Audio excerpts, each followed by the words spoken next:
حضرت فاطمہ فرماتی ہیں حضرت علی میرے پاس دوڑے آئے اور کہنے لگے فاطمہ چل مسجد، پتہ نہیں حضور کو کیا ہو گیا ہے۔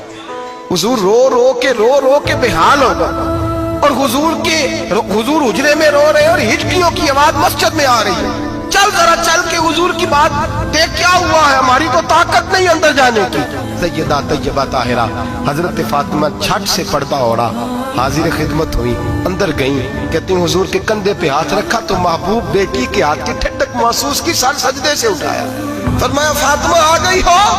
حضور آئی، فرمایا چل بیٹی تو بھی ہاتھ اٹھا اور میری امت کی بیٹیوں کے لیے دعا مانگ، چل تو بھی ہاتھ اٹھا میری امت کی بہنوں ماؤں کے لیے دعا مانگ۔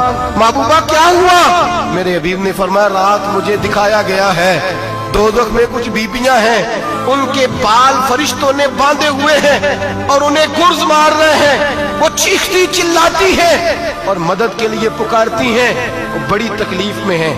تو بی بی صاحب عرض کرتے ہیں یا رسول اللہ ان کی غلطی کیا ہے؟ تو میرے نبی نے فرمایا وہ باریک دوپٹہ اوڑھتی تھی، وہ باریک دوپٹہ اوڑھتی تھی، ان کے بال چمکتے تھے، غیر محرموں کی نظر پڑتی تھی، انہیں دوزخ میں سزا ملے گی، وہ چلائیں گی چیخیں گی، ان کی مدد کو کوئی نہیں پہنچے گا، چل تو ہاتھ